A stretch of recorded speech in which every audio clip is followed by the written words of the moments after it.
At the beginning of the film, some astronauts are seen on the planet Mars, who are doing some experiments on this land. They are collecting soil samples. Then they get news that a dust storm is coming here, and they have to get into their spaceship immediately. Now, all those astronauts started to propel their spacecraft forward. An object collides with one of the astronauts. His name was Mark, so he stops there, and he's lost in a sandstorm. All the astronauts tried to contact him from the spacecraft, but to no avail. Now they all think that Mark may not be alive in this world, so they leave that place. Seen on the planet Mars, Mark is still alive. A rod has stuck in his stomach. It is very painful while taking it out. Somehow, he moves to that camp while walking, which the astronauts had set up for shelter. Going there, he takes out the rod. But he also worries about how he will communicate with the other astronauts. Neither is there a spaceship. Will he live here on Mars for the rest of his life? Because of this sandstorm, he has no weapons. He knew that the next spacecraft to land would be here 4 years later. 4 years is a long time, so he doesn't have enough food for that period. He may even lose his breath, so he will have to take some action. He begins to plan here. He has some potatoes. He wanted to grow more potatoes using them, so all of the astronauts were doing experiments on the land of this planet. Mark begins making notes in his diary, and he goes out and starts farming. So he grew potatoes, but the real problem here was that there was no water on the planet Mars. The only water that astronauts bring here. Being a botanist, Mark knew how water could be produced, and can this cultivation be implemented. So he tries to create water after mixing and flaming the hydrogen with oxygen atom. But on the first trial, there is a huge explosion. But he didn't measure the oxygen he was breathing from there. In the next attempt, when he tries again after measuring all the oxygen, water starts to form here. Now Mark produces the water where he has grown this plant in the soil. That plant grows to a certain extent during a few days of observation. Mark is happy to observe this. He gets hope for life. It is announced in the world that Mark is no longer alive in this world. His funeral prayer is also offered. Then a girl planner at the NASA agency is seen observing satellite images. She observes the moving equipment and learns that Mark is still alive, because the goods kept there have been moved to another place, and it's the solar panels that have been shifted by Mark. The girl reveals her seniors, and they realize that Mark is still alive, but they tell that if they travel to Mars to save Mark, he will be dead before we get there. And this is also a fact. In contrast, Mark is looking for ways out rather than getting upset. That a new project which will be started here after 4 years, and from the place where it is started, needs 50 days to reach this point. And he has already spent 70 days here. So it is better to reach this place instead of wasting time, but that place is 2,500 km away from here. And the car he has is powered by solar panels, and it cannot cover a distance of more than 35 km. Nevertheless, Mark has this last option. It is seen on Earth that all the members of NASA have decided that they will build a spacecraft to send water and food to Mars. It will reach Mars within a year. But Mark had already grown many potatoes there. Fortunately, those potatoes were plentiful. But did Mark know how long he would survive on this potato meal? He would have to contact them somehow. Mark arrives at the location where the camera is available. This is a camera that can send a picture of a mark on Earth to NASA. And he places 3 boards there. He writes on the board, setting in the middle, "Can you see me?"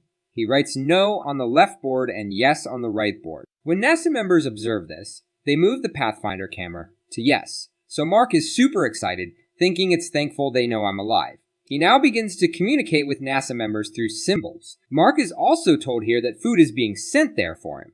Mark asks them that the astronauts he landed with are still moving on Earth. "Did you tell them I am here?" So they say, "No, we can report now." Mark's crew feels bad when they find out about him as they leave Mark there.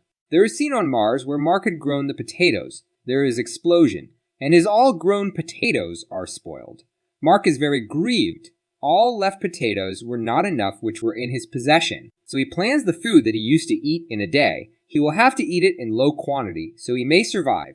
NASA agency is seen on the Earth where they have launched a booster rocket. There were the necessary things and the food for Mark, but a bad happening occur here. That rocket is exploded as it is launched. All food is also spoiled. Nothing had supplied to Mark now, so all are very disappointed. Mark is also disheartened knowing it, but he conveys a message to NASA: "I am not among those who lose the courage. I will fight till my last breath. Inform to my parents if possible that your son was very devoted with his avocation. He is very satisfied if he loses his life, that he fought for this till the last time, and he embraced the honorable death. Now NASA agency asks assistance from China, so China gets ready to support them. Their spaceship, which is going to travel after 28 days, they will rescue Mark through it. But there is one more man who suggests them an idea, that the spaceship that is coming on Earth may be directed again to Mars. Marks may come out of the orbit of Mars through that spaceship, which is already on Mars, so all astronauts will receive him. But it was so dangerous, and the lives of other astronauts were also in danger. Moreover, if they return to Earth with the Mark, it will take them 19 months to do so. The NASA agency forbids the mission here. On the other hand, Mark is seen to be busy on Mars. He is still not giving up. He is very brave. When the NASA agency observed that the spacecraft that was returning to Earth, it was returning to Mars again. So they are very surprised, as we did not direct it. The fact is that the guy who came up with the idea requested all 5 astronauts that you have to go back to save Mark, because he was your crew member. And if we find another way, it can be years, and you can reach him in a few months. So the NASA team members get aggressive. But the Chinese team teaches them that this is a good plan. When Mark isn't giving up and these astronauts risking their lives to save Mark, who are we to say anything? They also provide food. Now they are struggling hard to make their mission successful with the help of China when Mark realizes that his team is coming to pick him up. But their spaceship doesn't have enough fuel to take him to Mars, so he will have to move to the orbit of Mars, mending his spaceship. So he may accompany his crew there. So he starts fixing his spaceship, but it is so heavy that one cannot travel in it unless part of it is removed. So he starts doing that. Now Mark travels in this spaceship. He is feeling very suffocated there. This spaceship has not been properly repaired, so it has problems while operating and handling. So he loses his consciousness in between, and it is not possible to contact anyone, so everyone gets worried. When he regains his senses, everyone calms down. The NASA agency on Earth was also worried about this mission, and they were praying for the safety of Mark and the other astronauts. But here a new problem arises. The spaceship that Mark is on is having a hard time controlling its speed. He was worried about how his partner would receive him, so he tells his crew, "Don't worry, I'll pick up the pace and get back to you soon." Other astronauts throw away part of their spacecraft. As a result, Mark's spaceship's speed is reduced by its air pressure. Finally, they could pick up the Mark. On the other hand, the lady commander of the spaceship is shown reaching Mark by rope from a moving chair. But the rope length proves short here. Mark is left far from them. He tells him that I will make a hole in my spacesuit. Mark is punching a hole in his spacesuit.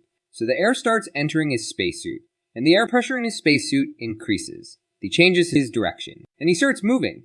Finally, he reached the lady commander. He feels very happy because his life is saved. And he was saved. But Mark's hands slip from the lady commander's with a slight movement. But the commander soon throws a rope at him, which is caught by Mark.